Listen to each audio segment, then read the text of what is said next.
What's up, family? Welcome to Positive Power XXI, J. Royce Films.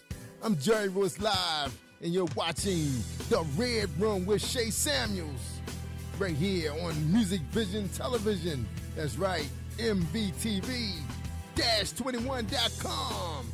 It's going to be awesome, y'all. So please share this file. It's going to be awesome. You know what's going to be? It's going to be lit.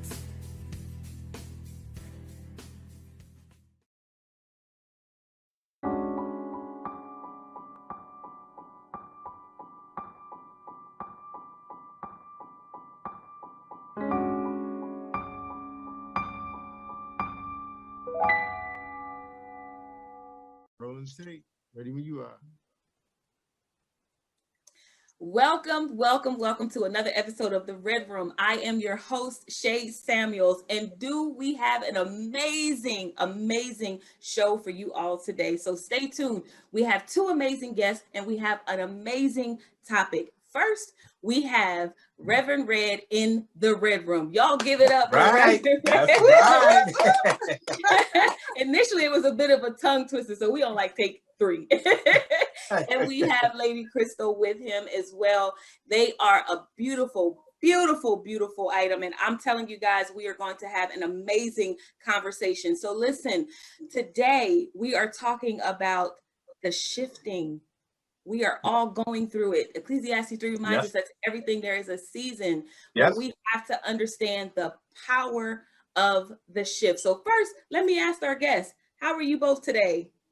We are wonderful, phenomenal. Yes, that's great. And in the middle of a shift. Yep. Oh, we went through so that freeze. We went through that freeze last week. Yes. Yeah, so we out of it now, like, woo. Wow. Yeah, So I'm originally from up north and kind of miss having the snow until something like this happened. And then I said, nope, I'm not interested in being up there. It was like back to back. So I can't say that it's beautiful to look at. Yes, it's beautiful. I'll watch it on TV. It's beautiful. Now you can turn things on YouTube. If you want the fireplace, you just turn it on YouTube. Turn it on. Yes. You turn it on YouTube. And so I think I'll stick with the YouTube. But thank you both for being on the show. We have a powerful discussion today, and it's going to be amazing to see what comes out of this. And as always, I pray that it will bless someone watching it today. But today we're talking about the power of shift. I did a message a long time ago, probably about a year ago, but I did a message on shift. And for some reason, it just came back on me today. And I was thinking about how, when I was younger, I used to drive a shift vehicle. And it had 5 shifts. And if you know how to drive a shift car, you have to shift in order for you to go into the next gear. In order for you to actually go into the next, in order for you to drive without you burning your engine out. Come on, y'all. Yeah. All right, come on. Yes. Come on. Burn the engine out. You have to shift. And so in this message, I was talking about how I would have to go in the first gear, and I had to learn how to use my pedal and brake at the same time to get to the second gear. And how many times did I burn out a clutch before I actually learned it? Right? How many times? And so the power of shift is just that. If you are not necessarily prepared, but if you're not shifting when it's time, you are risking burnout. Come on now. We're going to talk about that today. Reverend Red, I'm going to start with you. What do you have to say about the power of shift? Well, the power of shifting is kind of it's kind of scary. That's the number one thing. Whenever God calls you or asks you to shift, because we have gotten so comfortable, we don't want to make that move. Because we don't know where we're going to shift to or what's there, we don't want to make that move. Let's go back and this was Black History Month. Let's take slavery, right? A lot of slaves, I think they said like 70 to 80% of the slaves that were free didn't want to shift to freedom. Right. Yeah. They didn't want to shift. They didn't want to make that move. Yeah. Because of the unknown. Yeah. Many of us today, the enemy have us in bondage, have us in a certain situation, and God is calling you and opening the door for you to make a shift, to make a move. But because we don't know where God is taking us, Yeah. And, you know, God knows, but we don't know. Since God ain't told us and we don't know, then we are nervous about the shift. Yes. How can we be nervous about where God is taking us? But here's the thing. So you said that God, so, well, first of all, we all know there's a such thing as discernment. And so our steps are already ordered. Now, God might not have shown us the full plan, of course, because if God shows us the full plan, then why would we even need God? Why would we even desire God? So he's not going to show us the full plan. But we just talked about this on another episode, that there's a seed. I called it the believe seed on one of my messages. Okay. There's a believe seed that is in all of us at the time that we're born. And so with that comes vision.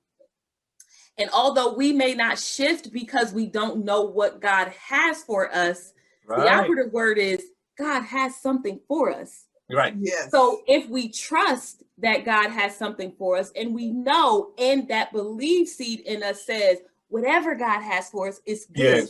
It's time to shift. That's right. Lady Crystal, what do you have to say about it? I can think about what made me shift. What is it? What happened? You know, and a lot of times we go through chaos. There might be something that causes us to shift, and it might be. I remember driving my first shift gear car, and I learned in the parking lot before I purchased the car because it was so much cheaper. Yeah. And the throttle, if I took my foot off the throttle, I would jerk. And so there was a jerk in my life when I lost the highest paying job that I had. And I was sitting there crying, saying, somebody is telling me I need to go to church. So we all have different throttle actions that happen in our lives. And it could be a wreck. It could be a breakup. You know, mine was a loss of a job, and it caused me to shift. It caused me to seek the one that created me. And so a lot of times we get stuck. Our throttle is caught, we stall because of what happened, you know, because of the assault or because of the loss of job, whatever that is. Sometimes you get stalled and you really should keep moving forward. Even though you got stalled, even though that throttle went off and you got jerked around, that is your shift. That is your indication that a shift has happened in your life. Yeah, I love that you said that, because here's the thing that I really have to understand, even for me. When I was driving the vehicle, like you said, I learned on my own. I didn't know anything about a shift. The car was given to me. My dad actually said, if you want the car, you got to get the brakes in, you got to get a clutch. And so I was determined to get a brake and a clutch. I learned on the highway. What I used to do is I used to keep it in neutral. I knew like with the car speed. So when Reverend Red said you get comfortable, here's how comfortable I got with the learning process. I used to keep it in neutral, and I could feel the level of the car and what we're going to based off of the level, based off the rev of the car. So if you've ever driven the shift, you know that when you, and it was like, I got accustomed to what I heard.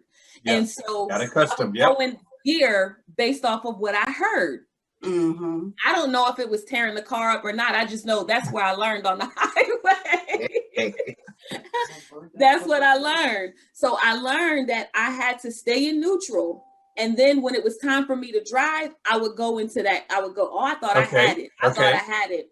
Maybe a month later, that engine, that thing was all burnt out. And so, like you said, Lady Crystal, we risk that burnout, that jerk. There's a jerking that happens in our lives that's going to push us back into gear. And so the shift, one thing that I can say, you both know this, I'm going to come back to you, Reverend Red, but the shift is inevitable. Yes, it is. Yes, it is. Yes. Yes, it is. Yes, it is. Go ahead, Reverend Red. Yeah, but she forgot to tell you about the greatest shift in her life when God shifted her over to me, when she met me, you know, but we put that on another show, okay, the marriage ministry show, you know, but yeah, but when the thing about shifting is that it's always a challenge. Yeah. It's always, God knows, like I said, and we don't know. Right. You know, and I go back to even further back from slavery to the children of Israel when Moses came, right? when Moses came, and you're about to shift now, but even when they were shifting, they had to go through some situation to get to the ultimate move and the ultimate shift of the promised land. God has something somewhere for all of us to shift to, something better. But because we are spoiled, because we are comfortable, we think that's laying up here under Pharaoh is okay, is comfortable. And why do we have to go through all that to get to someplace better when we can just stay right here? Do I hear an accent? Oh yes. We can't talk with the full accent that you want to talk, you know, but we can't. Serious, it came out when he got serious. It came out. I'm like, wait a second. Yeah. I'm turn around and find out if somebody was on the other side of me. Nah, that's him. Kingston, Jamaica. Okay. Kingston, Jamaica. Yes. I hear. Well, ladies and gentlemen, look, we are full of surprises on the That's red. Right. That's right. Hey, God shift me from Jamaica. God shift me from Jamaica to the United States. Oh my goodness, we are full of surprises. If you are just tuning in, we are with Reverend Red on the Red Room and Lady, goodness, Crystal, Lady Catherine. He's throwing me off. I know who it is, but he threw me. No dreadlocks, no dog skin. Right, exactly. A Jamaican with freckles. Lady Crystal, you said something too that was profound, because in May 2020, I was with the company for about 5 years and I was making really good money there. And they, within the pandemic, they actually utilized an opportunity to downsize in the pandemic. And so my department that I managed was the first department to go.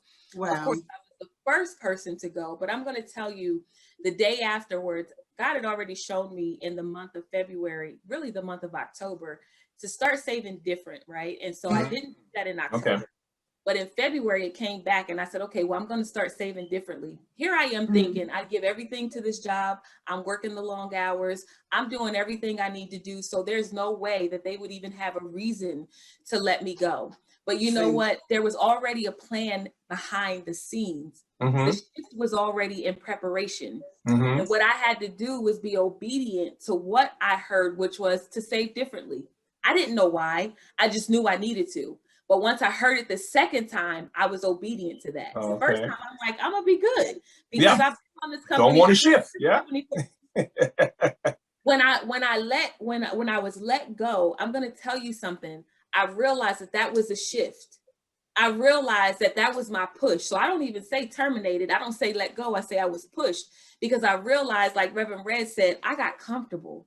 I got comfortable. I realized that there were certain things that were beneficial to my ministry under one boss, but the players changed. Yes, come on. The players changed. And when the players changed, the shift was inevitable. And so here I was comfortable. And when I got comfortable, God said, no, I'm running a profitable business right now. I have a very successful ministry. And I understand now that it was because I decided, I'm not even telling y'all the truth on the Red Room. I didn't decide. I was pushed into the shift. Yes, come on. I was pushed into the shift. So Reverend Red, let's talk about that push when people are going against the current. And you know you holding on to the pole and the wind is blowing and you trying to hold on to everything that you got. That's true. Trying to hold on to everything. You got legs up in the air and you just don't want to let go. But the shift being inevitable, talk to that person that's trying to go against the current, holding on to that pole and every single thing that they have. And God is saying it's time to shift. And some of your guests might get mad at me right now because I'm talking about like single ladies that's still holding on to a man 13, 12, 15 years. My wife and I always talk about that. I'm like, what are you holding on to? God is about to shift you. Some shifts are major, some shifts are minor, but every shift is important. Okay. Some shifts take you to another country, to another state. Some shifters take you around the corner to another job. So wherever God moves you, my wife always tell me this, baby, are you ready to move? As a preacher, you got to be able to shift, be able to move. wherever God wants you. And sometimes I'm spoiled. That's why I can say this. I'm like, oh, baby, I ain't going nowhere. I'm staying right here and minister right here. I was in South Dallas for the longest ministering. Hey, wow. God said, let's move north. And my wife kept saying that. And I'm like, well, this is good. I'm comfortable. We got our building. It's paid for. We are right here. God uprooted us. And guess what? Shift. Yes. Okay. Yes. We had to move, and God has blessed the whole move and continue to bless. So we have to do the same thing in our lives. You know, when God touch, when God speaks, when God talks, stop listening to people. Yes. Yeah. Stop listening to people. Yeah. And listen to God. And when she hears God, people say, well, no, girl, don't do that. Don't go out and get that business. Don't go out and write that book. Don't go out and do that whatever. Okay. Let people speak positive in your life. If God is asking to move, girl, you better move. Say, my man, you better move. Because God, I'm not going to be the one to hinder you from shifting and moving when you hear the voice of God. So it sounds like it's time to shift from those friends. God will do that too. Yeah, God will do that too. The whole circle needs to change. Yes. You know, the primary thing here is that there is so much power in the shift. And because a lot of people are afraid, like you said, we've gotten so comfortable with just being status quo. Here's another thing that we've gotten comfortable with, what it looks like. Yes. We have so much in front of us with social media. There's so many people pretending to be something that they're not. And a lot of people see with their eyes, this person has shifted.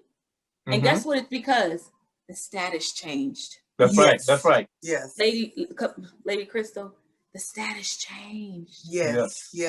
So here's what they see. So you now see your friend who's like, I'm a homeowner. You don't know what it took for them to get it. That's you don't know what they went through. You don't know what they cried about at night. Stop it. Stop it. Absolutely. Stop it now. Wow. Yes. Stop it. You know, we when I told my husband it's time to move, we were moving. God said for us to move from our house. We had been in our house for 17 years. Didn't want to move. So we passed that halfway mark. And so I'm like, God said for us to move. And my husband's like, where are we moving to? I said, I don't know. But God said for us to move. She started packing stuff. I'm the only one. I come home, she started packing. I'm like, what are you doing? I'm the only one in the house packing. My son is like, my mama crazy. What she packing for? We not moving. My son was like, no, this is my house. You know, we're not moving. I'm like, God said for us to move. So he made us uncomfortable in our home. Things started shifting. Our house literally started shifting. And so I'm looking at cracks and I'm like, oh my gosh, you know, we got to fix this foundation. And God was like, no, you need to move. You need to move. So when I said, okay, we're moving, it took 3 days. You didn't hear me. It took 3 days. Our house was on the market for 3 days and we sold it. And then we were like, where are we going to move? It was in an uncomfortable time. We had a vacation and a basketball tournament because we do a basketball ministry with underprivileged and overprivileged kids. We bring them together. Mighty Kings. Okay, good. Mighty I like basketball. And so some of them have never played with other races until they came. I like that. Never interacted, never spent the night over anybody else's house, but that's another story. But in the midst of that, we had the trip, we had the house of our house for sale. We had to pack. Guess what? We didn't have a place to go. Wow. But God. Yeah. And we moved into an apartment and we're like, people are going, you said status quo. People are going to look at us like, why are they at that age living in an apartment? They had a house. What happened? So a lot of times in this Christian walk, people are like, you have to have this. You have to have this title. You have to have this much. You have to drive this kind of car in order to be successful. And so it was looking like we were unsuccessful. That's right. But we were in the shift of God. That's right. Wow. Yep. Wow. Wow. Look, the two of you are blessing me, and I know that someone is watching this today, and you may not have realized that you were in the midst of your shift, But if you've heard what we talked about, listen, you are in the midst of your shift. The shift is inevitable. You need to stop holding on to the pole. That's right. Let the wind just blow you. Like, let us blow it for you. That's right. Yes.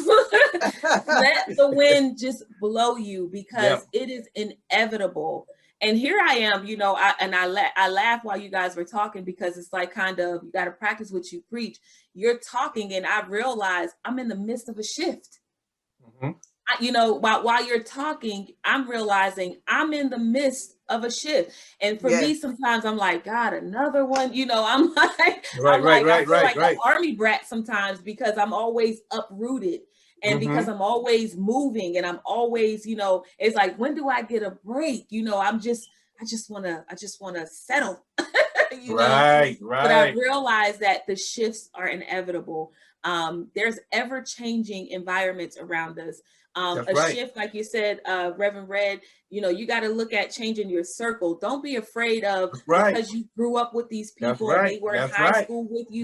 Come on now. You pinky swear to be friends all your life. You know, you guys did elbow spit, whatever you did. Here, our reality is that when you say yes to God, things are going to change in your life. That's right. I tell people this all the time. For some reason, we've been brainwashed to believe that everything of God is warm and fuzzy. But we go on a battlefield. We're on a battlefield. And that's not to scare the person watching today. Well, why would I want to follow God if I'm always on the battlefield? Here's the reality of the battlefield. You come out stronger. We win. Come out bolder. Look, go ahead, Reverend Red. Say it again. We win. That's the reality of the battlefild. Yes. We win. I don't care what the situation might look like. We win at the end. Let me go back to you a little thing about shift also. A lot of times, here's another problem we have with shifting. We are jealous of somebody else's shift. Wow. Because their shift was quicker. They didn't take as long to get where they are. It's taking me a long time. So instead of finishing the shift, let me go back to where I was. Okay. Wow. And so we do shift envy. Okay. How did Shay get on TV so quick? How did she get all that so quick? And we trying, and we haven't there yet. God's supposed to be shifting us there. We're not there yet. And people get jealous of someone else's shift instead of glorifying God and say, God, if you took her there, if you moved Jerry where he is, if you took my neighbor, my friend, guess what? I'm looking for you the same thing with me, but do it on your time, God. Yes. You know, the children of Israel could have went a shorter route to get to the promised land. Yes. A whole lot shorter route. They didn't have to do what they did. Yes. They said, why is Moses shifting us up there? Yeah. We can shift down here and be a whole lot quicker. Yeah. That's not what God has for you. Yes. That's not the journey that God has for you. Each one of us have our own different journey. Absolutely. And you know what that makes, Shay? When we have our own different journey, it gives each one of us our own different testimony. Yes. See, our testimony is not like your testimony. Yes. See what I'm saying? You got a different shift testimony than what we have. Yes. You see, and that's what God is saying. So don't be envy of nobody else's shift. No matter if it's quick overnight, you might like, boom. But they did it quick. What's wrong with us? God has his time. He's working with you. You just let God do what he has to do in his time frame. Yeah. Yeah. You know, it amazes me. It amazes me because the number one group of people that have the biggest challenge with the shift are the believers. Look at her. I'm about to stand up and run around. Did you see their faces? Yes. And why is that? Why is that? Why is that? Yes. Because we are not taught that in church. We're taught that it's you're supposed to be rich and wealthy and you're supposed to have all quick. Everything is supposed to be, you pray for it and you get it. But when Jesus came, if I'm not mistaken, he went from city to city. Yep. He went from place to place. That's shifting. He taught his disciples how to shift. They shifted from disciples to apostles. The shift happened, and he taught them to shift. He taught them to shake the dust from their feet. He didn't teach them to stay in one place. He never told anyone Wow. Where in the Bible did he say, sit down and be still? He said, go. Yeah. Go. The Great Commission was for everyone to go, but people get comfortable. And in Moses' time, Moses was moving the children of Israel in what? In tents. There was nothing permanent in that 40 years. They were moving in tents. Now, when God wants you to settle down, he'll give you a house that you did not build. He'll give you land that you didn't. Come on, somebody. He shifts you. He's going to give you that fur coat that you ain't know was going to come out of that bedroom for your photo shoot. Boy, here we go with that fur coat. Well, I do want to end with saying this. Like a caterpillar is meant to turn into a butterfly. I did a study, and that study said that if a caterpillar lives past its life expectancy before turning into a butterfly, it will die. The caterpillar is only designed to live at a certain weight, and living beyond the butterfly time frame, that season of turning into the butterfly, it is surely to die. So if you're watching this today, know that it is time for you to shift. You have heard it here from the three of us, and we have been through our own shifts. We have our own testimonies, but at the end, Reverend Red said it best: we win. So I want to thank you all for tuning in. I want to thank you both for being my guests on the Red Room. Thank you for having us. Thank you for having us.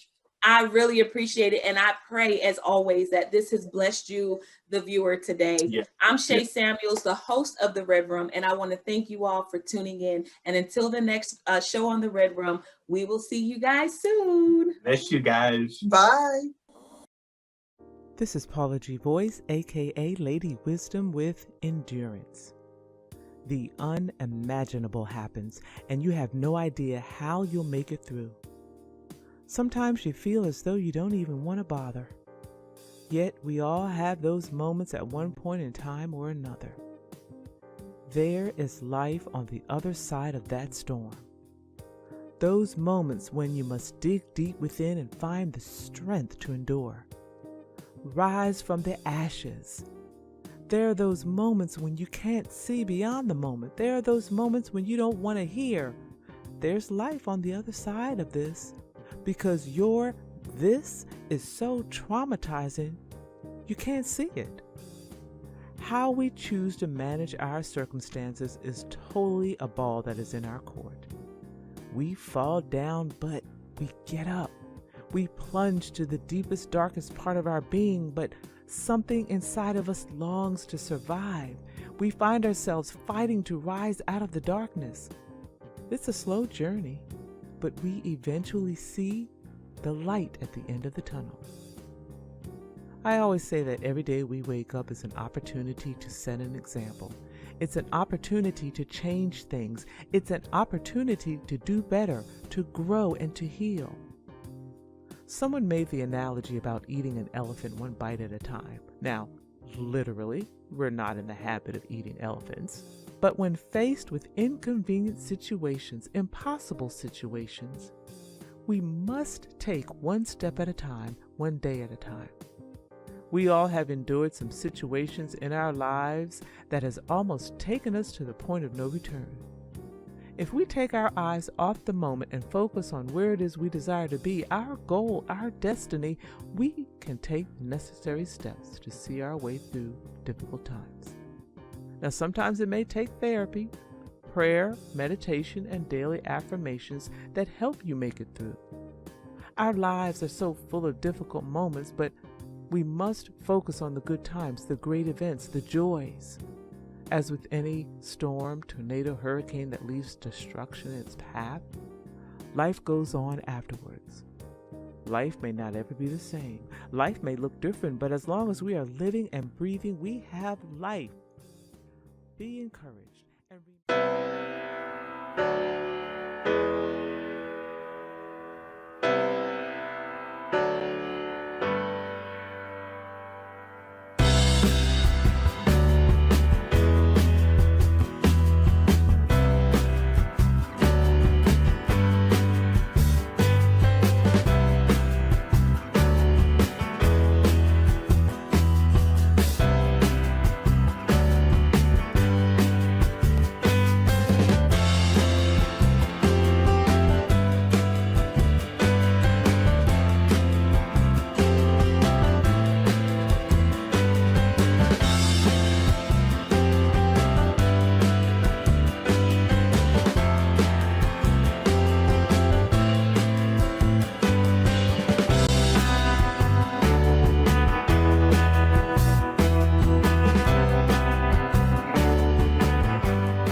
changing your direction.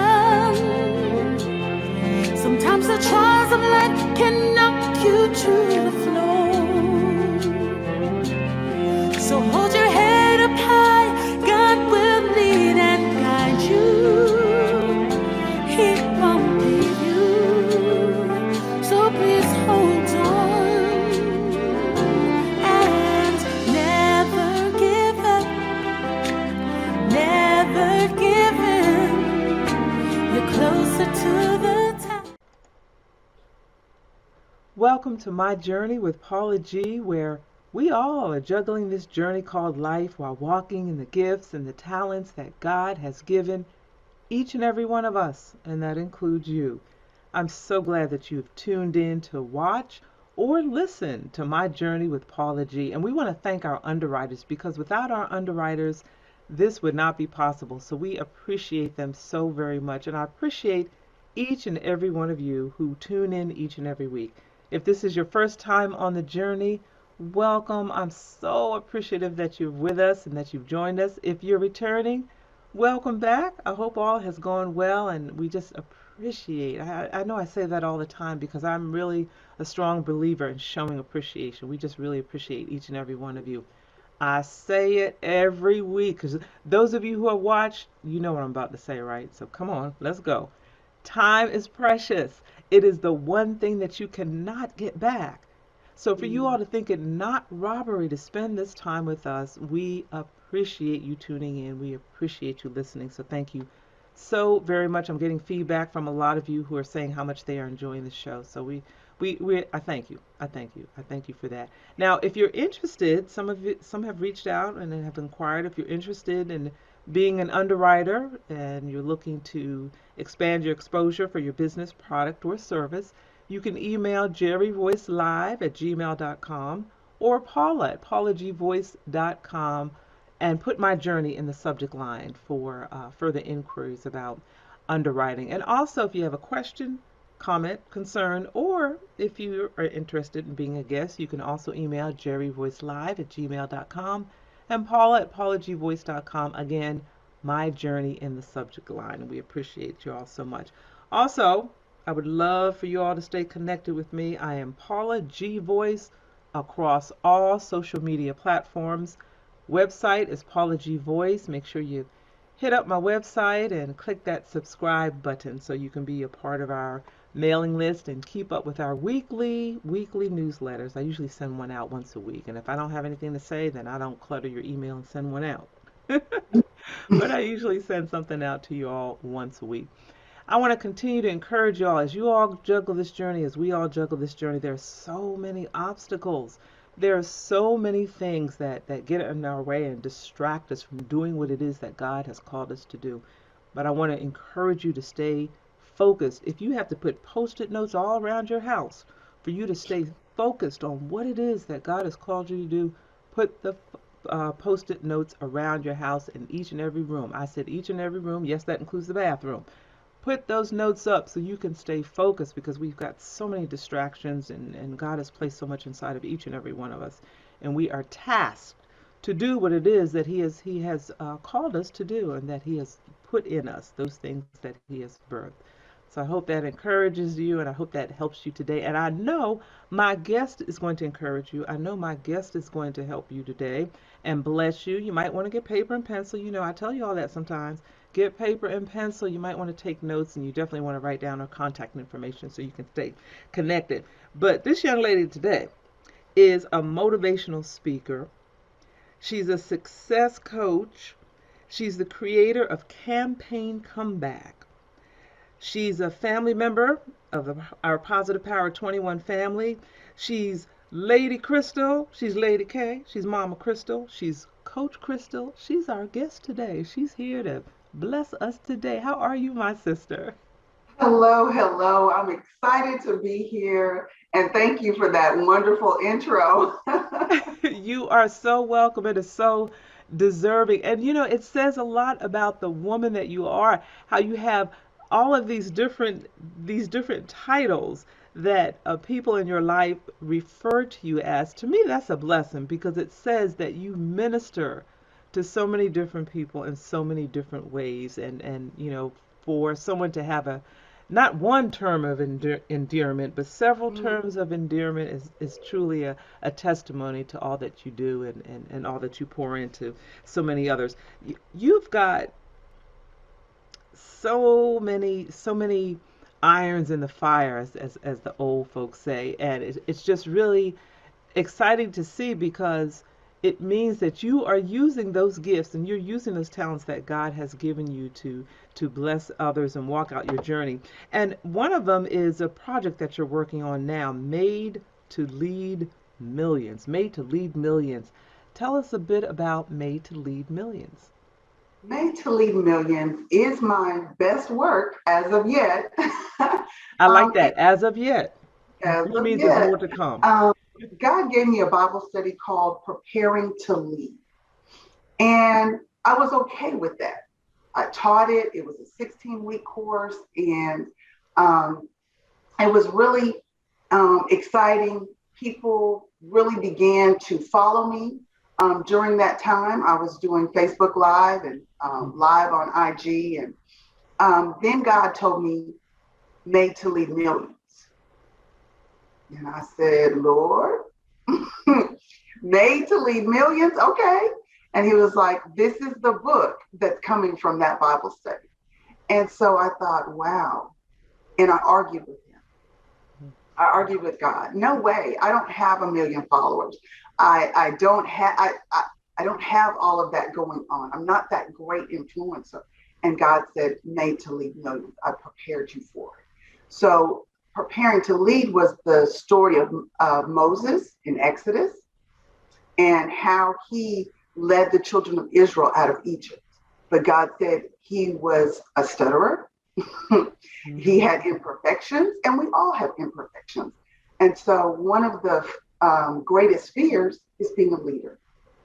And so that's what this book is about. It's connecting my 30 years in corporate America and the story of Moses. And so I give real life, candid, authentic stories of what has happened to me in corporate America as far as microaggressions, racism, ageism, just different types of sexual harassment, different types of things that I've gone through, and then use it in comparison to the leadership characteristics of Moses. So it's definitely a must read.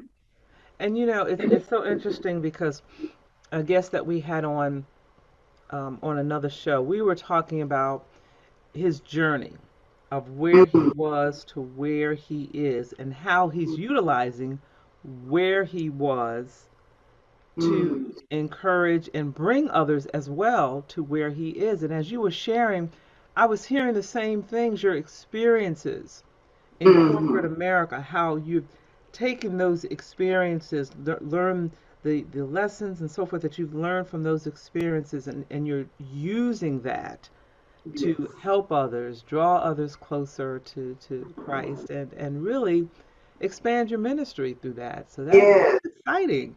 That is exciting to hear, and that's made to lead millions. That's millions. Yes. You are made to lead millions. Wow.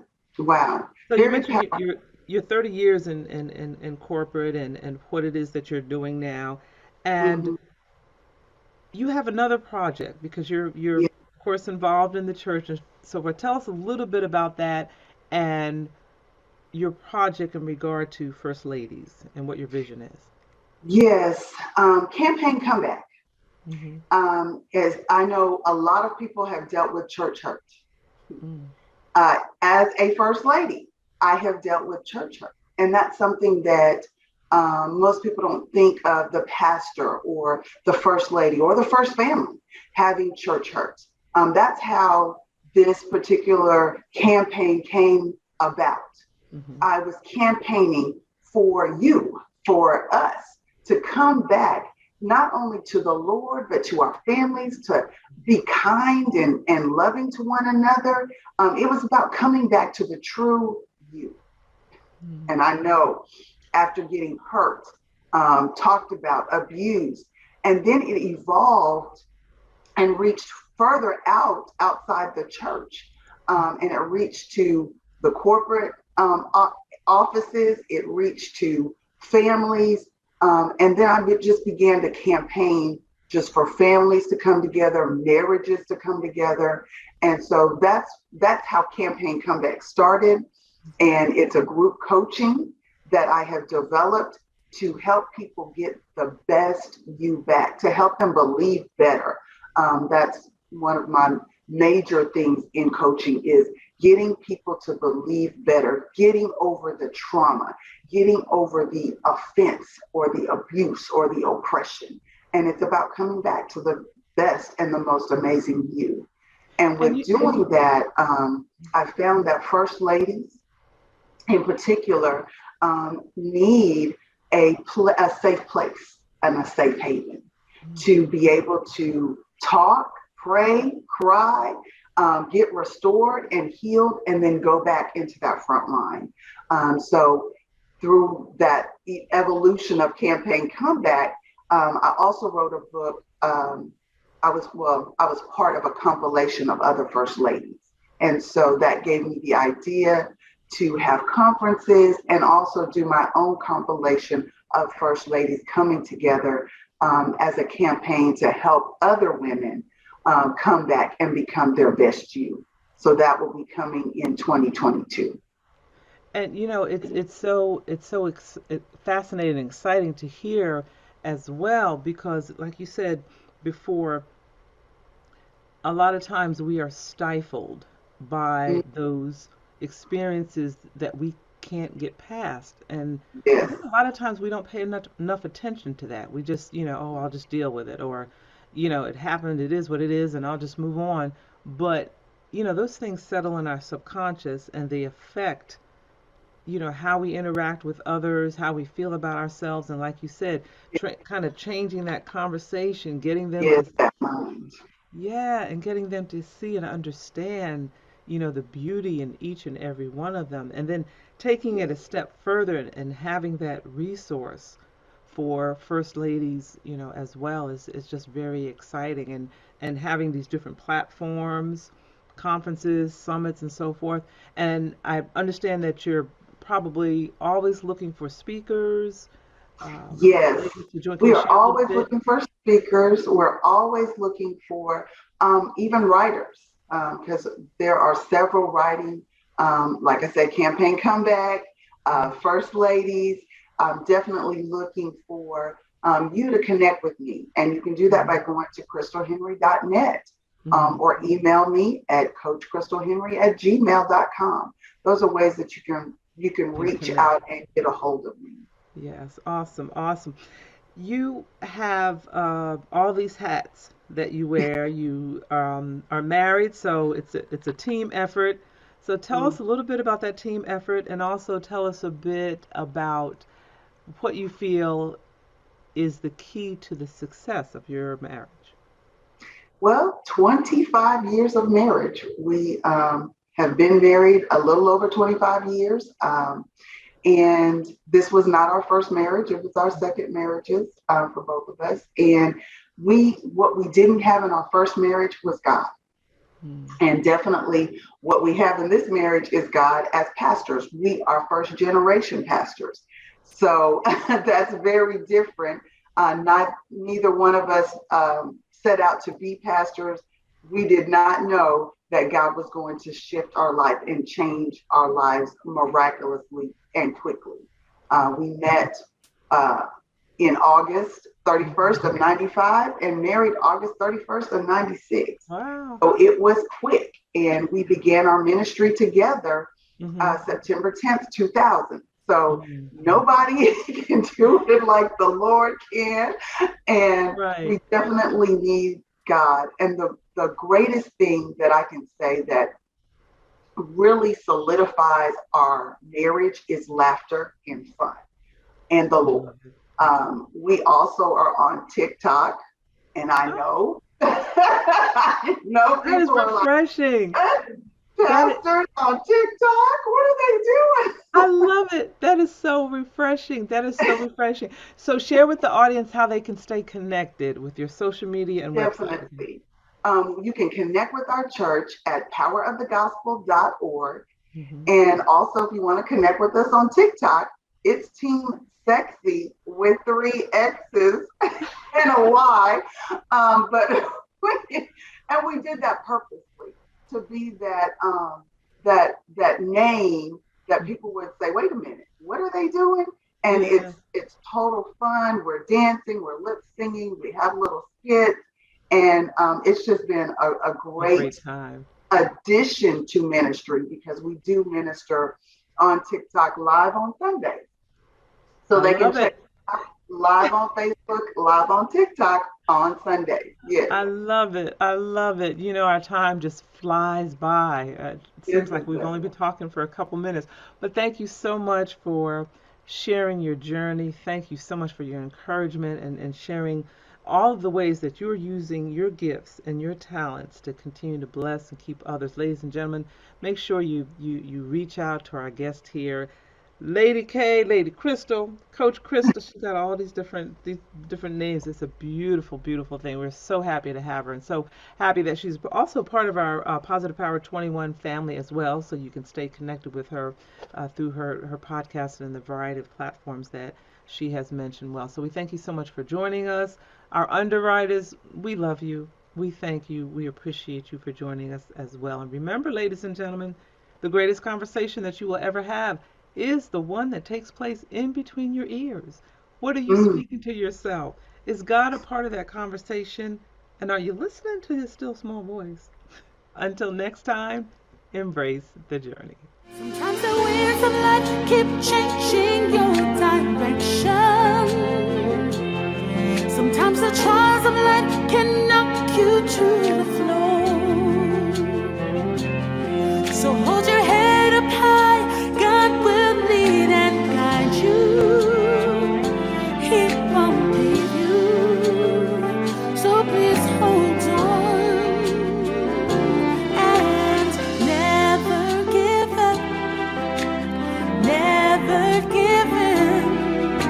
You're closer to the This is Paula G. Boyce, aka Lady Wisdom with Endurance. The unimaginable happens, and you have no idea how you'll make it through. Sometimes you feel as though you don't even want to bother. Yet we all have those moments at one point in time or another. There is life on the other side of that storm. Those moments when you must dig deep within and find the strength to endure. Rise from the ashes. There are those moments when you can't see beyond the moment. There are those moments when you don't want to hear. There's life on the other side of this, because your this is so traumatizing, you can't see it. How we choose to manage our circumstances is totally a ball that is in our court. We fall down, but we get up. We plunge to the deepest, darkest part of our being, but something inside of us longs to survive. We find ourselves fighting to rise out of the darkness. It's a slow journey, but we eventually see the light at the end of the tunnel. I always say that every day we wake up is an opportunity to set an example. It's an opportunity to change things. It's an opportunity to do better, to grow, and to heal. Someone made the analogy about eating an elephant one bite at a time. Now, literally, we're not in the habit of eating elephants. But when faced with inconvenient situations, impossible situations, we must take one step at a time, one day at a time. We all have endured some situations in our lives that has almost taken us to the point of no return. If we take our eyes off the moment and focus on where it is we desire to be, our goal, our destiny, we can take necessary steps to see our way through difficult times. Now, sometimes it may take therapy, prayer, meditation, and daily affirmations that help you make it through. Our lives are so full of difficult moments, but we must focus on the good times, the great events, the joys. As with any storm, tornado, hurricane that leaves destruction in its path, life goes on afterwards. Life may not ever be the same. Life may look different, but as long as we are living and breathing, we have life. Be encouraged and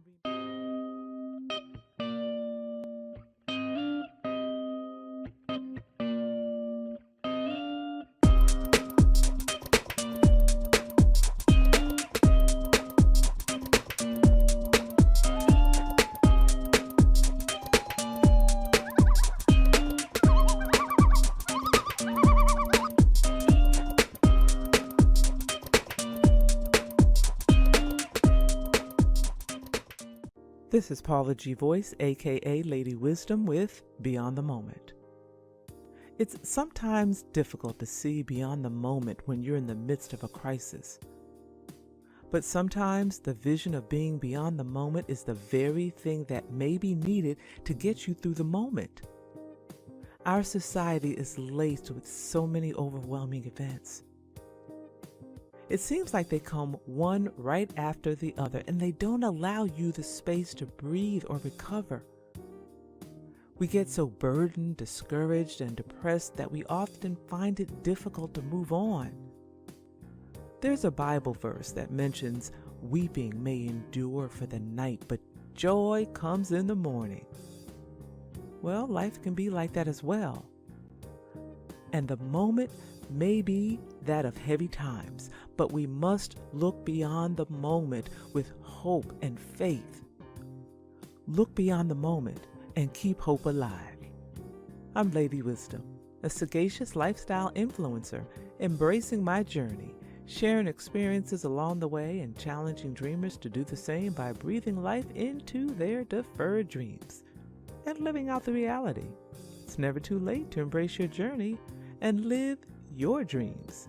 Visit Paula's blog, paulagvoice.com/blog for the full journey.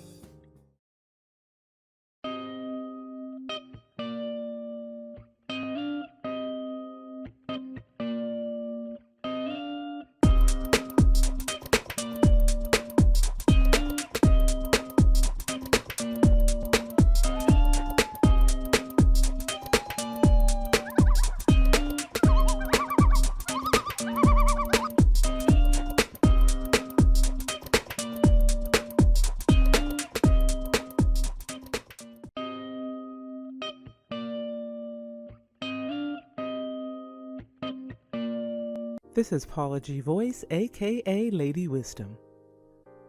Some things a lady just has to keep to herself. Now, I know we've had this conversation before, but I'm still feeling some kind of way. Sometimes there is wisdom in silence. Some things a lady just has to keep to herself. It's part of her feminine energy. Sometimes we are so quick to let everyone know how much we know, we don't realize we are revealing too much of our business. Now, I gained knowledge from women in the Bible, women who have displayed strength, discretion, that came through having the wisdom to be silent at times, having the wisdom to not tell all that they know or are capable of in the moment. These women were not necessarily taught to read or write. However, through life experiences and their relationship with God, they gained the wisdom they needed to overcome obstacles and, in some cases, life or death situations. Now, some may say those were times of oppression for women, and you wouldn't be wrong. However, these were women that rose to positions of leadership as a result of knowing how to use that feminine energy. I mean, Deborah became a judge. Now I would dare say she didn't get there by telling all of her business. What's the benefit of silence, and how does it edify the situation? Sometimes in silence, we are in a position to gain more information or knowledge that will further assist us in that situation. It's just a thought. I am Lady Wisdom, a sagacious lifestyle influencer embracing my journey, sharing experiences along the way. I'm challenging dreamers to do the same by breathing life into their deferred dreams and living out the reality. Because it's never too late to embrace your journey and live your dreams. Visit Paula's blog, paulagvoice.com/blog for the full journey.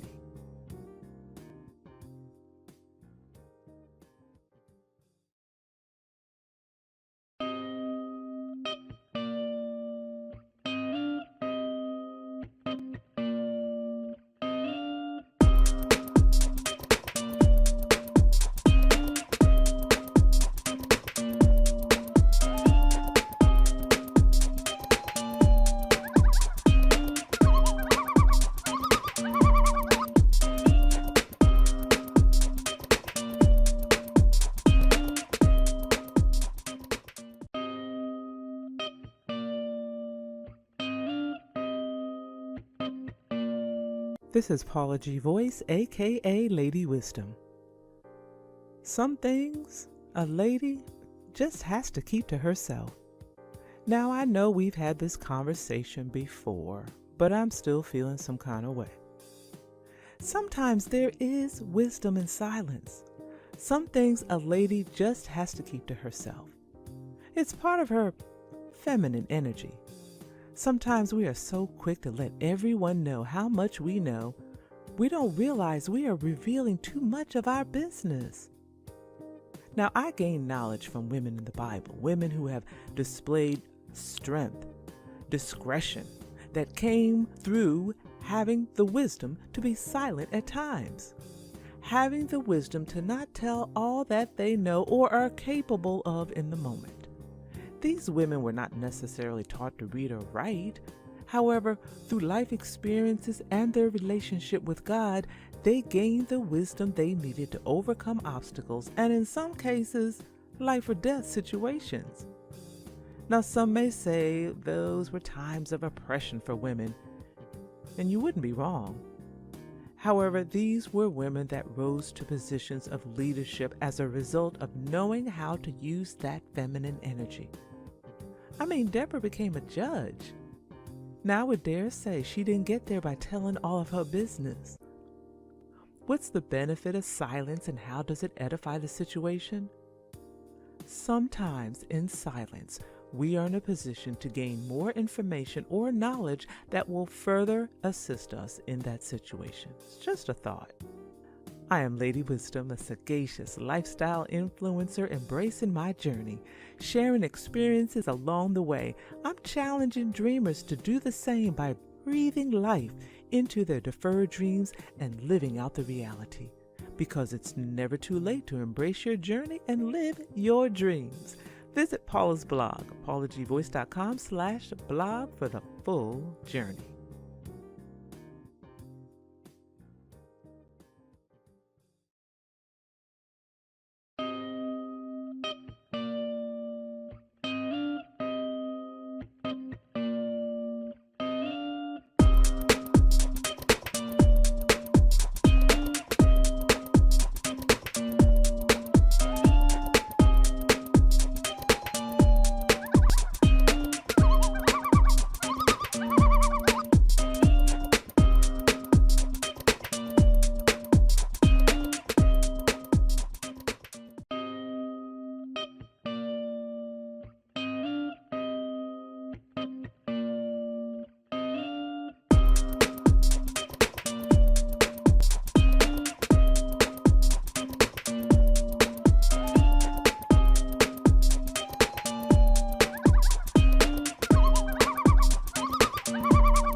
Come the boss lady, the Kelly Holland Show. Watch out, let's go.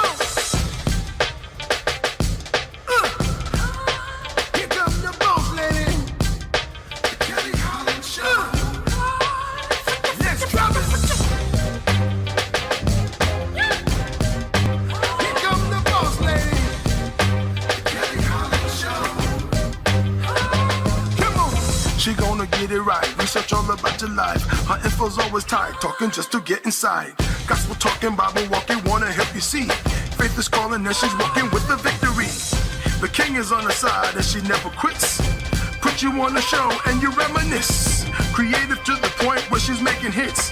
Business savvy is a Kelly, are you getting this?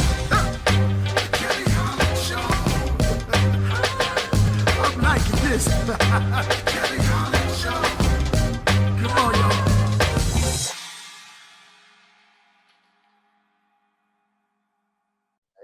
Thank you for joining us and welcome to the Kelly Holland Show. I am so grateful and delighted to have our guest on today. You would never, ever imagine how lucky we are to have this guest today. I have Mr. Emmy Award winner, musician and actor, and that's just a humble title, for the lovely Harvey Morris. Thank you for being with us today, Mr. Morris. Thank you. Thank you. Call me Harvey. I'm good. Thank you. I sure will. Your resume is extensive. I mean, that sucker can roll to the floor, how long it is. And I'm so grateful to even be here with you, knowing that you have so much experience. Very, very surprised when I learned that you did the remake of the National Negro Anthem. You guys know what I'm talking about, the Lift Every Voice and Sing. I can't sing it, so we're just going to keep it right there. Lift every voice and sing. Harvey, could you let our watchers know who you are, other than what I just said, and what it is that you've really done? Oh, well, my name is Harvey Morris. And first of all, I'm a child of the Most High King. Yes. And I'm grateful. I am a father. I'm a grandfather. I'm a musician. I'm an actor. I'm a drummer. And most of all, I'm just a person that loves doing what I do. And that is beautiful. I mean, is there anything else you want to know? I mean, just go ahead and hit them in the head real quick with some of the things. Just throw out some big names so they can understand the magnitude of this meeting today. Okay. Well, the most recent show that I worked on, I worked on the Marvelous Mrs. Maisel show, season 3, and I acted in there. And then I also was involved in The Greatest Showman. That was another movie I was involved in. Then prior to that, I was also in another movie called Begin Again with Keira Knightley and Mark Ruffalo, and The Greatest Showman, that was with Hugh Jackman, and this last, yeah. So, and I worked with artists like Cameo and Freddie Jackson, GQ. I did one hit with Stevie Wonder. Worked with well, there's a lot of artists I can't remember, but most of all, the greatest artist I'm working with is Skeet Jones. Skeet Jones in the building. Yeah, listen, I'm working with Skeet Jones. I produced some music with Skeet Jones. So, I'm looking forward to, Skeet doing some of the music that we did, and I'm excited. I'm glad you are excited. Skeet, for those of you that have not had the pleasure, Skeet Jones is one of our new friends. He is represented by the lovely Jerry Royce. Batman is what I call him. And they just go around and just really bring happiness and education to youth and young adults through their puppet show. Skeet Jones is one of my best friends. He got so much swag. I'm saying. Okay, but he won't be my boyfriend. It's okay though. I'll get a text one day. I tell everybody, Skeet don't like me like that. So we it's not that he don't like you. He's just so busy. That's He's all. so busy. That's a great way to put it. That's a great way of putting it. You've been running this marathon of your career for so long. Did you think that in the beginning you would be where you are now? The answer is yes. And the reason why I say yes is because, the power of thought is very powerful. And as a kid, I remember when I was 4 years old, I got my first drum set when I was 2, but when I was 4 years old, I imagined entertaining, like, I'm deep myself, like the Jackson 5 and the Temptations and groups like that. And I always wanted to entertain, and that has always been my life's goal and my life's journey. And I always imagined touring and being on big stages. And so I got that opportunity. So I actually, believe it or not, and I don't want to sound cocky because that's not it. You just asked me about my dream. And Exactly. so I see myself going even further than where I am today. I'm grateful for where I am, but where I'm going is even greater than that. Oh, I love it. Praise God. Can you give us a little peek into that future? Just a little teeny peek. Okay, I've already began to produce my own music videos, but I plan on producing my own movies. I already have my own record company. I'm already involved in education. If you ever go to my website, which is toughstuffpro.net, you'll see that my company is already organized in education. We do music production, we do video production, and so I already have an Emmy. I'm working on Grammys and Golden Globes and Oscars and things of that nature. Okay. Okay. I'm That's what's hearing going on. you. Your production, Tough Stuff Productions LLC. I really like how you take the time to make your business work. No business can work without those fees being raised. But then you also have your beats and rhymes education, where Yes, you're just in the schools and it's all about leadership and work ethic and problem solving, and most importantly, collaboration. Um, yes. I think that's amazing. Is this a nonprofit? Beats and Rhymes is not a nonprofit yet. I'm working on making it a nonprofit. However, I make it affordable for our young people. It's important that um, we place principle and people before profit, and Absolutely. and and, Profit and, and comes. I'll explain that. Yeah, Yeah, because profit comes because that way. Go ahead. yeah, but here's the thing. Um, I I would like to do a nonprofit, but it comes with a whole nother set of responsibilities and things of that nature. And quite frankly, to be honest with you, the only reason why I haven't done a nonprofit is because it's a longer process, I'm okay with that. I'm in the process of making it a nonprofit, but today, it's a profit business, but it's about the young people. It's about, again, placing our people before profit. What I mean is that um, what we do in the Beats and Rhymes program is teach life skills, but we use music and the business of music to teach those life skills. It's Hmm. important that our young people know that we're in a time and an age where we have to do business. We have to do business. And doing business is not just saying, oh, well, I have a product, I'm going to sell it. Yes, that's cool. But you need to understand about your numbers. You need to understand about projections. You need to understand about uh, um, um, uh, your goal and goal setting. You need to understand what all of these important aspects of doing business, having relationships, and how one small relationship can lead to a bigger relationship, which leads to bigger relationships. So all of those things are absolutely important in what we do. All right. I really like to hear the services that you offer. But I also help people set up their small businesses and nonprofits. And so I mentioned it specifically because of the LLC formation. You would definitely need to be converted to an incorporation, which isn't a hard process, it's just a paperwork process.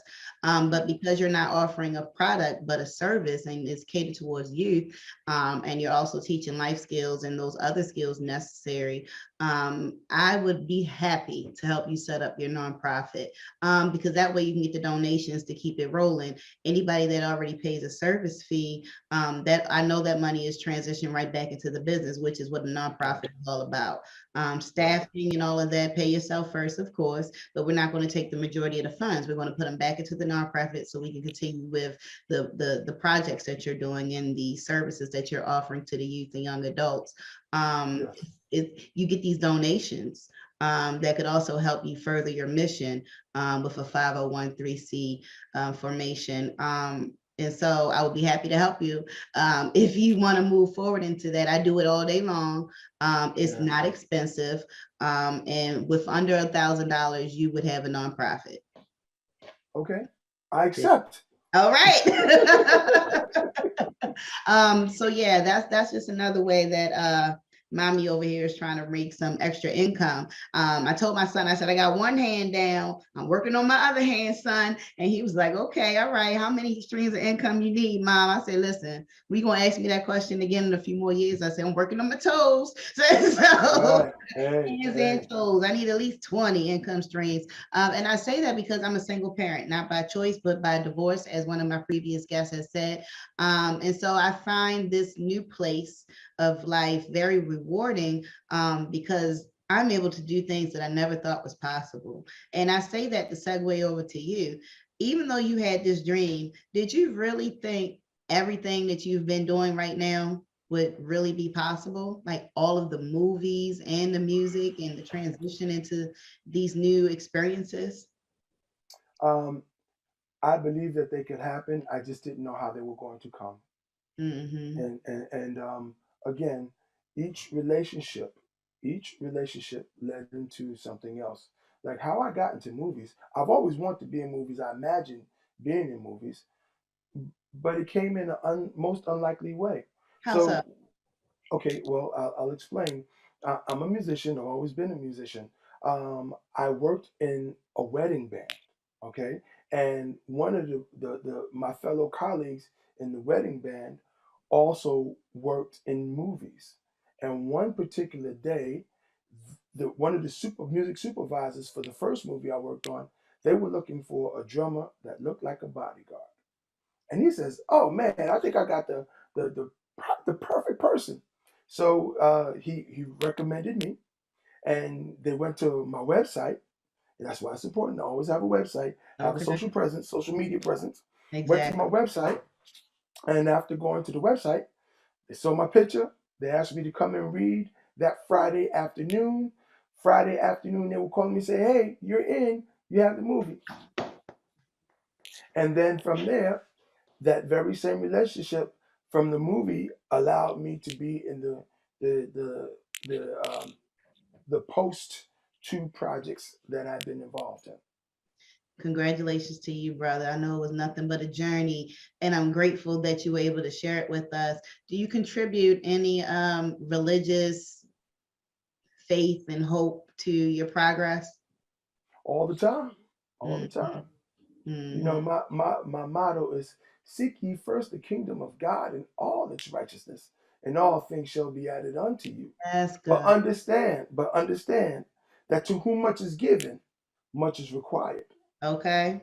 All right. And understand and also know that in James 1 it says, you know, when we go through trials and tribulations of many kinds, but that trial and tribulation is going to produce perseverance, and that perseverance is going to produce that thing that you need in order to be successful. So you know, my whole foundation is based in the word. So yeah, that's who I am. Shout out to you. I'm the same way. Had a goal. My original goal was just to be a speaker. Had no idea that through conversation I would get connected to Batman or Jerry Boyce, my producer. And then I started doing podcasts. Okay, I thought I was going to be in front of a different type of audience, a live audience, maybe small at first, that may grow over time. You know, I'm just trying to plan it out, and God had another path for me. He provided the resources, he made the connections, he provided the network, and I just had to be willing. Do you find that you're able to do the same thing just by being willing and available?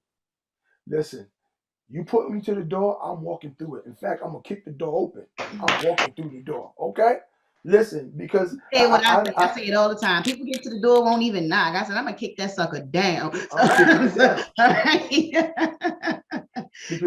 Because you know what? The word says, "Go boldly before the throne." Yes. And what that means is not just going to the throne of God, but also going through the throne of greatness. Hallelujah. And in order to go through the throne of greatness, we got to be willing to step up and step in. Amen. Praise God on that. Hold on, don't get me started. Don't get me started. Look, this is not a typical Christian platform, but I will never hide my faith. Okay, I will never hide my faith, especially when I get into a good vibe with somebody. I say, "Oh, it's a saint over here, Lord. It's a saint over here." I love to worship. Shout out to my home church. We open back up July 11th. I can't wait. All right, awesome. Yeah, that's the interesting thing because my home church, we don't actually. I'm in New York, right? Well, I'm in New Jersey, but my home church is in New York, and we're not opening up until September, maybe late August. But in my church, because I believe in taking our talents and multiplying them. So in my church, I'm the drummer, but I also do sound. I also do lighting. And now I'm putting together the whole video production and video podcasts, and well, not podcasts, but we have Zoom and stuff like that. So I'm putting that whole thing together. I love doing that stuff. That's why one of the reasons why Brother Jerry Royce and I we get along so well, because that brother, he's no joke. That brother, I mean, he's got a whole television studio, whole radio studio. I'm like, that's what it's all about, And so, it's important that as people, we connect with other people that are like-minded, Absolutely. And in that, it's never ever about anything other than connecting, growing, and learning, and nurturing each other, and lifting each other up. It's all about that. That's what it's all about. I couldn't agree with you more. And that right there is the greatest commandment, to love. All right? To love. Love comes in many forms, especially when it's not an intimate love. It comes in many forms. Sometimes it's just simply kindness. Okay. That's right. So, that's Amen. right. Amen. That's right. That is completely right. When were you approached to remake the Negro National Anthem, or was that just a project you worked on that just took off? Well, no, I wasn't approached. I did it on my own. And the reason why I did it on my own is because I really got upset with the fact that as a people, we don't even know our own anthem, some of us. We know the first stanza. We don't know the second nor the third. Nope. Right? And so, right. And so it's important that we not only know that first stanza, but know the reason for that song, and then also know it all. We have to know it all. So for my remake was so that we can learn it all, and hopefully people can connect with it and really understand and identify with those lyrics and make it happen. That's what it's all about. It's about forward progress, and that's what Lift Every Voice and Sing is about. Coming together but making forward progress. I like that. Very much so. Do you find the opportunities that you receive in the music world to be similar? No, here's the question I wanted to ask. Do you find the business to be the same in the music industry as it is in the movie industry?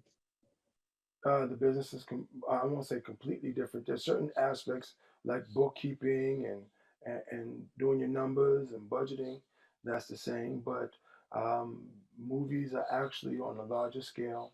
It's unfortunate that the way the music industry has been going, I think, I don't want to say that it's deteriorating, but it's in its present form. It's taken a whole nother, it's taken a shift.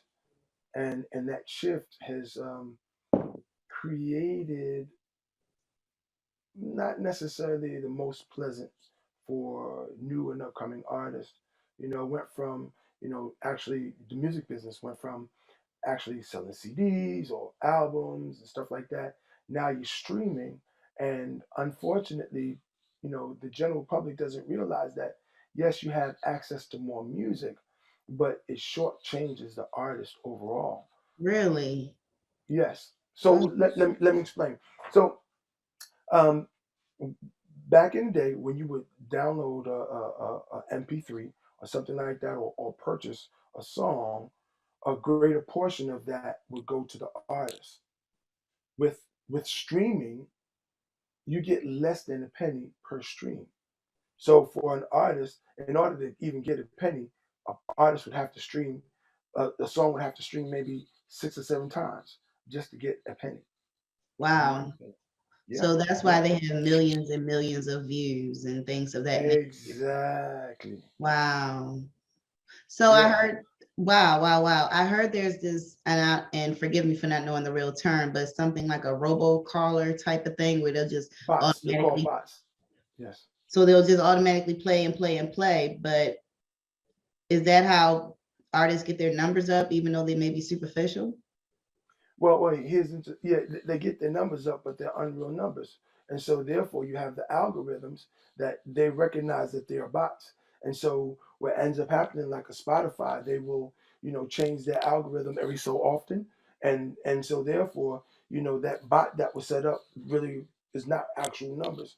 And so therefore it minimizes the moment you start streaming. See, here's the thing. What the general public doesn't know is that when you subscribe to a company, the streaming company that you're subscribing to is getting the lion's share of the money. So yes, you have access to all of this music, but it's really not going. It's unfairly going to the streaming company and not the artist that you believe you're supporting. So I would figure the streaming company would pay for some type of rights to even play the music. Oh no, they do pay rights. There are rights, but the portion by which they pay out is far less than what's due the artist. That's terrible. Yes, it is. Does this make does that type of methodology convert more musicians into the life of acting? I'm gonna tell you. I think the reason why many musicians convert to acting is because the money is better, the treatment is better, there's a greater and better experience in doing movies than you do in having music. However, me personally as a musician, I love music. I love doing what I do. I've done what I've done for free. I'm not trying to do it for free no more. But okay. I've done it for free. But we're at a place you get to a certain place in life where you go, you know what, Lord, I thank you. And the word says that your talents will make room for you. And the word also says that a man is also worthy of his keep. Amen. Mm-hmm. And so therefore, when okay, because we have to recognize, and this is the other thing I'm going to say. It is important for us to have our businesses, and it's important that our businesses grow and make money so that we can empower other businesses and other people that represent what we do and who we are. And with that empowerment comes leverage. Because I'm not going to make this a race thing. I don't want to do that. But we, as the narrative, we have to dispel that narrative that Black folks can't do business or things of that nature. We have to completely dispel that narrative because it's not right. It's not right. It's not accurate. In business, you're gonna get folks of many different nationalities who will do right, and then you're gonna get folks who will do wrong. And that doesn't matter what your nationality is, or you know what I'm saying? You just got to learn how to identify folks who know how to do business, and let's do business. Amen?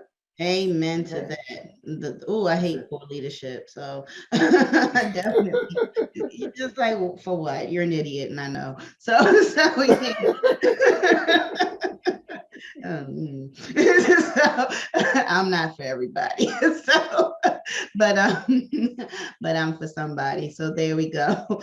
It's been such a joy talking to you today, Mr. Harvey Morris. We are nearing the end of our show. So this is your opportunity to lead folks to your website and to any other projects that you have available right now. Plug away, sir. Especially, wait a minute, do you make more money if more people watch your show? Yes. Okay, yes. Plug away. Okay. Well, listen. Please, I'm going to say, first of all, you can go to Tough Stuff Productions, LLC, and go to my website, which is toughstuffpro.net. and you get an opportunity to see what Tough Stuff Productions does. You can also go to our YouTube page, which is Tough Stuff Pro LLC. I'm sorry, Tough Stuff Productions LLC. Go to our YouTube page and click away at the music that's there. Click away at our videos that's also on there. Also, you can find Hardy Morris in the House of Praise, because I produce gospel music. You can find us on Apple Music. You can find us on Amazon. You can find us on Spotify. But when you go to Apple Music, go to iTunes and download the music. You can also come to my website, toughstuffpro.net, and go to my music page and download our music, because it's important. If you really want to support what we do as artists, if you really want to support what artists do, go to their website and download their music directly. I'm not just plugging myself, I'm talking about all artists. Most artists have a web page. Go to their web page, go to their website, and download their music directly if you want to support the artist, because that's where the artists will make their money. So you want to support me? Come to my website, toughstuffpro.net, and come get that money. Yeah, hey. In order for me to give back, I gotta have something to give. All right, come on. And let me see. You just go back to regular. Now, the other thing I want to say, hey, listen, I want to say, you definitely support Kelly Holland's show. Definitely support Jerry Roy's live, because, hey, there's power in this hour. Yes, amen. God. Feel the power. Feel the power. And don't forget about Skeet Jones. Because I got music coming with Skeet Jones. And Skeet Jones, I'm telling you, he's going to tell you, throw up your hands and wave. I'm just trying to let you know. Hey. Oh, man, it's been such a joy to have you here. Thank you for sharing the business. Thank you for sharing your life. Thank you for your inspirational comments. It's been definitely an encouragement to have had you in my presence. My spirit is filled with joy and determination. I think I should go do more work when we get off of this interview. Come on. Which is always appropriate. People say, you ain't gonna do it. I got plenty to do. I'm just not doing it. But I need a break. But glory be to God that there's always an opportunity and availability to continue his work, to bring more sheep to the flock, to call upon those that may not be listening. No, you are welcome. You have always been welcome. This is Paula G. Voice, aka Lady Wisdom, with Beyond the Moment. It's sometimes difficult to see beyond the moment when you're in the midst of a crisis. But sometimes the vision of being beyond the moment is the very thing that may be needed to get you through the moment. Our society is laced with so many overwhelming events. It seems like they come one right after the other, and they don't allow you the space to breathe or recover. We get so burdened, discouraged, and depressed that we often find it difficult to move on. There's a Bible verse that mentions weeping may endure.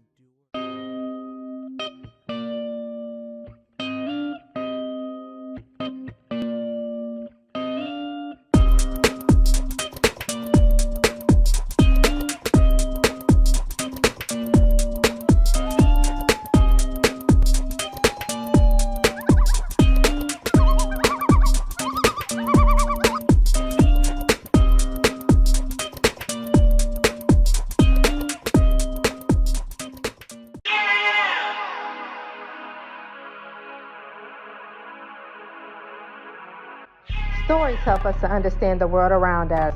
They allow us to laugh. They allow us to cry. They give us the ability to feel and provide us with an outlet to heal. Join me as I get to know some of the amazing people behind the stories that we read in order to truly discover the story that has been hidden within each of us. My name is Bree Smith, and this is the Author Push Talk Show.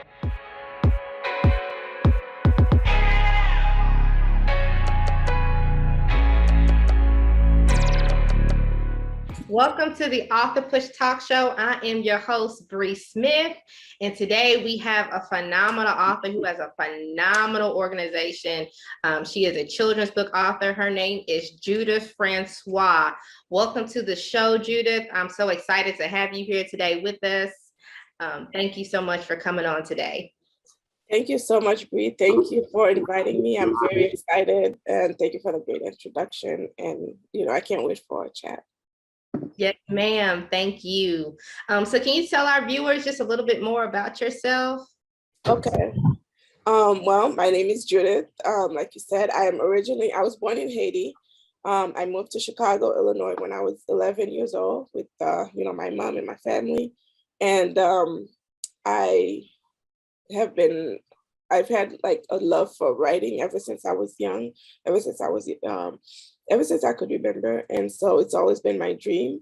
I went to college and I got my degree in journalism. And then back after years and years of like trying to write and dreaming about it, I also decided to go to school and get my master's in creative writing. So that experience was amazing, and I've written a lot. And then I also started getting, ideas for these children's books that I also,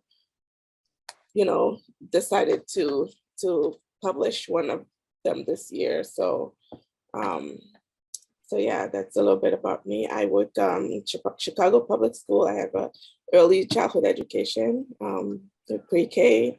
So they're adorable and really sweet. So yeah, and I'm hoping to just keep publishing. That's awesome. I love hearing that. We need more powerful, especially teachers, people of color going into the field of education, because I feel like we need to be able to teach our own children. You know what I mean? Yeah. There's a lot of things, especially if you know what's going on in the public school system. They got a lot of craziness that's going on. And I feel like we need more people, you know what I mean, like us, to teach our babies the right way and what to do. So I really commend you for that. And then also too, I did not know that you had a creative writing degree. So that's powerful too. So is your children's book your first book that you've actually written and published, or have you written other books as well? Or yeah, I've written so many other books. I have things on my drive on my computer. But this is the first book that I published is actually my poetry book called Breakthrough to New Beginnings. It's a poetry collection. And, I was just kind of really like eager to put something out there, to put some of my poetry and test the waters basically. And then the children's book, this is my second book that that is published. But yeah, I as far as writing, I have a lot of things that I've written, and with the goal to like publish some of them. Amen. I like that. That's powerful. So can you tell us a little bit more about your children's book, Meet the Three Princesses? Yes, of course. So Meet the Three Princesses, this is how it looks inside and everything. It is the first book in a series of children's books. It's the Three Princesses series. And so for book number 1, we are introduced to the 3 princesses. Of course, we see their lives. And also we get the backstory of how they became known as the 3 princesses. And the story takes place in Haiti, my country of birth. And I wanted to showcase the culture. I wanted to show a different side of Haiti that most people are not used to seeing, which is the culture of like, how parents are so caring and loving to their children, and how they just, do like sacrifice so much for their kids, and also to show like just Haitian children, to humanize them and show them being kids, and to see that they're just like everybody else.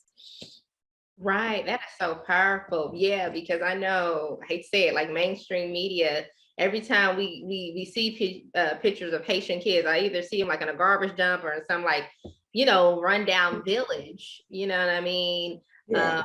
Always needing care. So that's powerful. Like you wrote this book to help empower Haitian children, but not even just Haitian children, also other people, but I just love that. So that is so powerful. Yeah. So what inspired you to write this book?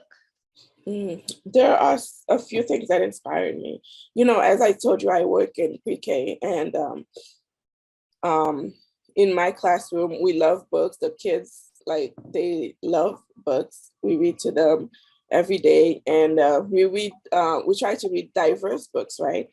And so what I started to notice was that, like, we kind of, it was a little bit disproportionate, you know, the books that are diverse versus books that are, you know, with animals, or, because I have a very diverse class. My kids, I have kids who are immigrants, kids who are from all over the globe, right? So I was kind of thinking about, like, how our libraries should reflect the way that the kids look and their experiences. So that's one of my inspirations, because I want to see this book in schools all over the country, so that not only American children can see a book like that in the library, but also children of Haitian descent, children who are from different cultures and backgrounds, to kind of see something more positive about themselves. And I also wrote this book for, I'm sorry, I have my allergies, but I also wrote the book so that Haitian kids can also see themselves represented very positively in the media. And that's why it was important to me to translate it into French and Haitian Creole as well, and to send as many books to Haiti as possible. So yeah, I just want, children to just be happy, and to see themselves being represented. Amen. That's powerful. That is so powerful. So I know you had you talked about it getting translated. Have you thought about translating it in like Spanish and other like languages as well? Yes, it is translated into Spanish. Cool. Yeah, so we're working on putting the Spanish book up very soon, but it is done and everything. So it should be out hopefully in the next couple of weeks. Okay. It's awesome. I love hearing that. Now, that process of translating, is that hard? Like, are you working with a specific person that helps translate, or do you find different people, and how does that process work? Yes, for the Haitian and Creole translation, I found a great translator. He's also an author. His name is Jonel Juice, and he translated, both of them for me. He did a wonderful job, and I'm really glad that I found him. He was recommended to me.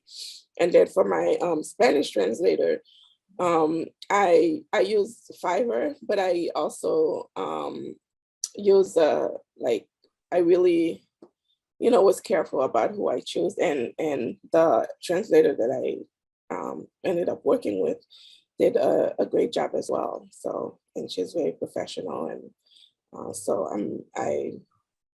that's how my process went. So yeah. Awesome. See, you guys. So everybody out there who is trying to figure out, how do I write a book? Where do I start? Like literally you can write the book, and literally you can use things like Fiverr. I know I've used Fiverr. Miss Judith has used Fiverr, but you definitely want to check people's credentials. Right. Check the work they've done. But yeah, definitely use them, because they are definitely an awesome resource. And I love that, because I've never thought about translating my book, but you have actually just helped me. So thank you for that tip. Yeah. So what motivates you to write children's books? So to write children's books, I want to help, children, first of all, and through literature is one of the most powerful tools that we have to help children, to influence them, to help them dream, to help them build self-esteem, to help them understand that they're powerful, and that they can be anything that they want to. So that's really my number one motivation. I want children of color, I want Haitian children to see that their life doesn't have to be just exactly one way, or anything like that, that they can, dream big. So that's my biggest like motivation. Amen. I love that. So what was the most fun about writing this book? The most fun, I have fun like throughout the whole process, like from writing the very first draft and then editing it. And it's so funny how when you write something and then you don't look at it for like a while, and then you come back and you have so many like new ideas and things that you fun. But also another part of the fun for me was like the surprise that revealed at the end of like why they're called the Three Princesses, because that's actually based on something that I saw in Haiti for real. I don't want to ruin the surprise, but like if anybody's familiar with Haiti and how the buses are or public transportation, like the cars are like decorated in all kinds of colors and pictures, like artists just go all out when they're like doing when they're decorating these buses. So that's like that was definitely where I got that from, and it was just so fun to like see that come together and then coming alive with the illustrations. So yeah. Oh, that is so powerful. I love hearing that. Something just came to mind. Have you like with your books, because I can really kind of see that like becoming something. Like, have you thought about like doing any animation with that as well, like cartoons or anything like that? I would love to. As it's just that we would need I would need a lot of like sponsors and things like that, but that is I would definitely see that as a long-term goal, and with the movie that came out on Disney with Encanto. No, because I was like, oh my God. I'm like now aiming like for the highest, the biggest as I possibly can. So yeah, that would be because that would be a dope movie. I would love to see that because we have Princess and the Frog, but I'm like, nah, come on, we can do better. That was a good movie though. It was a good movie. Yeah, it was good. Yeah. I love that. So what other, I know you were talking about you have written some other books too. So what else do you kind of have coming down the pipeline as far as books within your series and just a few other, I know you said you were writing other books as well outside of the series. Can you talk a little bit about that? Mm-hmm. Yeah, so book 2 and book 3 I've already written in the series for the Three Princesses. And so, before the year is over, my goal is to publish all 3 books in the series. And then I also have many other children's books that I've written that I'm really excited to, to put them together and to publish them as well. And right now there are 3 short books that I have written that I'm going to be working on that next with my editor and illustrators and stuff, trying to put that together to like publish them over the summer. So I'm really excited about that. Amen. I love that. So what is like one of the most challenging things you have found to being an author? The most challenging things as an independent author is there are so many things, like try not to get burned out because you have to do so much by yourself, like all on your own, right? And then even if you do trust some people, it may not always work out. And then also there's the money aspect of it because you have to fund your own books. So that's been kind of like the hardest part of like for me of publishing and being an author. Finding the right people, the right budget and marketing, and also doing it like all at like trying not to get burned out, So yeah, but it's like at the end it's worth it because it's very fulfilling to me. Amen. Yeah. I know a lot of people when they first go out, and I know this has been my experience, like when I first started writing books, I'm going out there and I'm thinking like, okay, it's gonna be a cakewalk, and it's like, no, it's like like literally step by step, piece by piece, all the money that you have to put into it. A lot of people don't understand that when you become an author or you sign up to really become an author and publish these books, you have literally signed on to create your own business, right? Exactly. And people, if you don't really have business smarts or, you know what I mean, like really know how to navigate that, you will fail.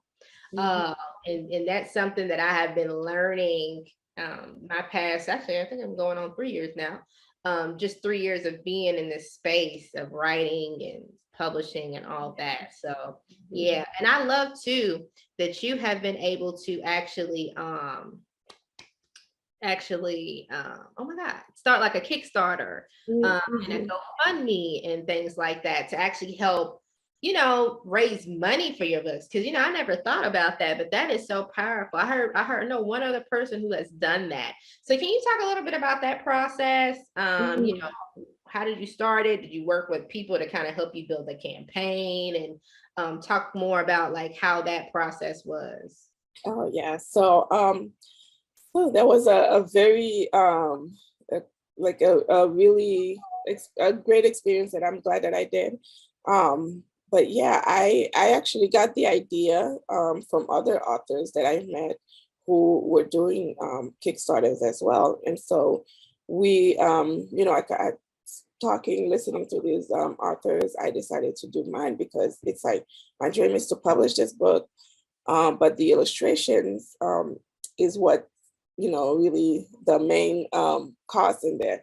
So I put together a Kickstarter, and at first, like I didn't have a lot of people helping me. I had a lot of people who we did Zoom meetings. They gave me a lot of advice and things like that. And like the support was amazing from, you know, the community, like everywhere.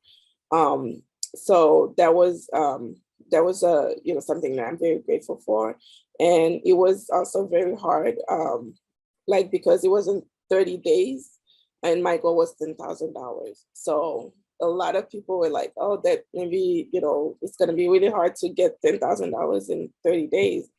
But I did it anyways. And I was out there like almost like every day doing everything that I could to get the word out there, to tell people, to, you know, in Clubhouse, I was doing lives on Instagram and I was making phone calls, doing Zoom meetings and just letting the word out there. And it was like very slow in the beginning. And then the last 3 days, that's when I raised the majority of the funds. So it was great. And we raised $10,000. And then also part of that is to get 500 books to children in Haiti. So 500 of these books. This is the book in Creole. Wait, no, never mind. This is the book in Creole. And then this is the book in French. And like I said, the Spanish version is going to be out soon, and I'm really excited about that too. But yeah, it was a lot of hard work. It was intense, but I'm really glad about that I had the experience that I did it. Amen. Girl, listen, you need to do like a master class or like a coaching program literally showing people how to do that, because I think like I said, a lot of people don't understand, like I said, that business part, and especially when it comes to finances, because people think like, oh, I'm going to write this book and then put all this money out for this book. And really all you've done is paid your publisher. You're not making any money yet, royalties, because like you said, you have to market. Like, what are you doing to market this book? And a lot of people, that's where they fail. You know what I mean? They don't understand the marketing aspect of things. You know, media is a big, you know, portion of getting your thing out there. And I love how you went out on Clubhouse, how you were out there on IG, and, you know, you were doing Zooms, and you even got on the phone, like old school, just picking up the phone, like, hey, look, can you help support me? This is the call. I love that. And I think a lot of people need that kind of training. Because that really could help, you know, bring in some more revenue for your book, because I'm telling you, that's where people miss that. They miss that piece of it.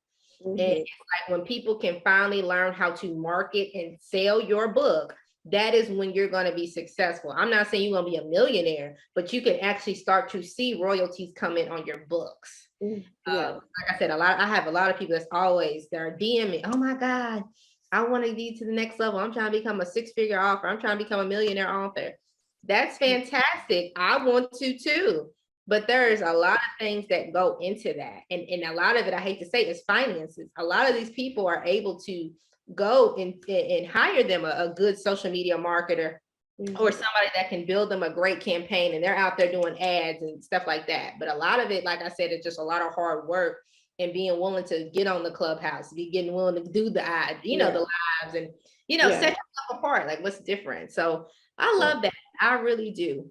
Yeah, and one thing is, like, when you're doing something like that, like if you want to be an author, or if you're doing a campaign for funding, is that you have to get in front of people. You have to get in front of rooms that you did not think you would ever get into, and you just not be afraid, even if you don't think these people are gonna support you or give you anything, but go talk to them anyway. So that's one of my biggest advice that I could give anyone.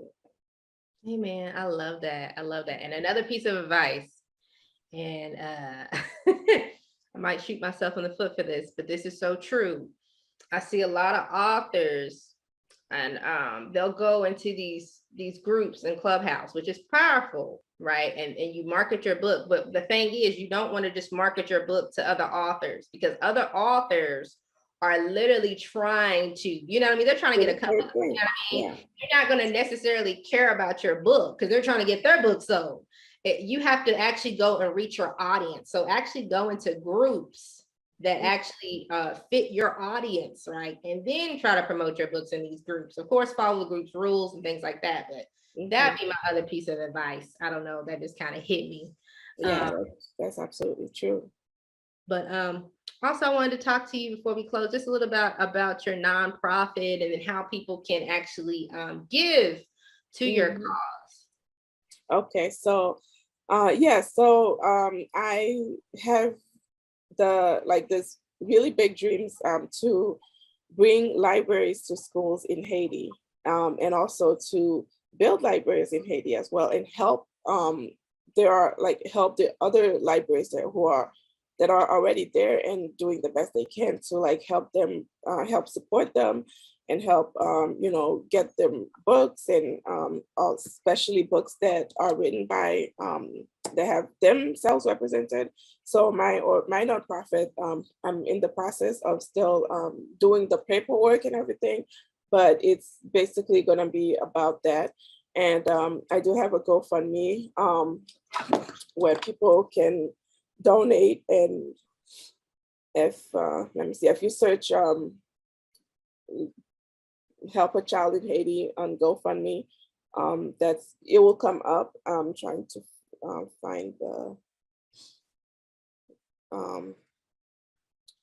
so with that you can help us. You can donate either any amount will help. And what we're doing is just getting the words out there right now, and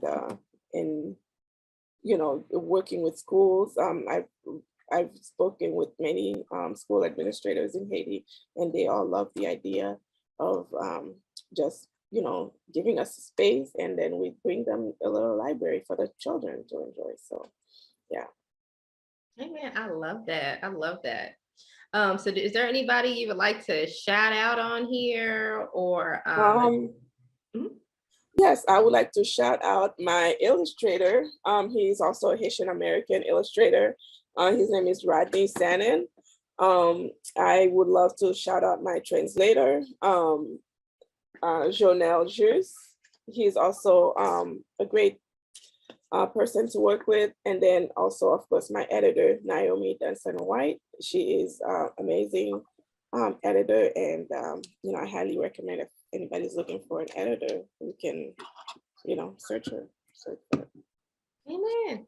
All right, so we got a minute left. Is there how can people connect with you, like on social media or through email, website? Yeah. So on social media, you can find me at JudithAniqueFrancois.com, my full name. My website is judithsbooks.com. And then my handle on Instagram is Judith Anique Francois. And also my children's books Instagram is judithsbooks.com. You can find it.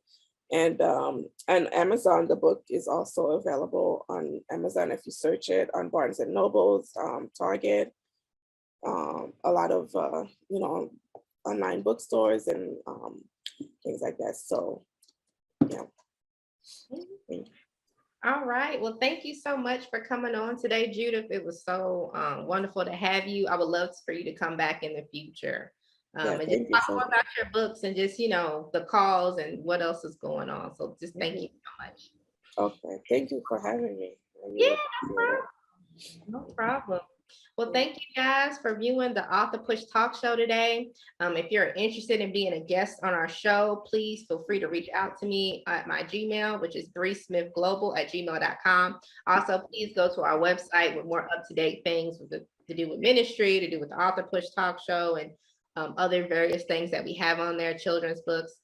It's breesmithglobal@breesmithglobal.com. So sorry. And also check me out on Instagram. My handle is breesmithofficial. And you can also get a hold of me on Facebook. You can check me out at Bree Smith on my page, or you can go to the Author Push Media Services page. Once again, thank you guys so much for viewing today. Until next time, goodbye. Bye.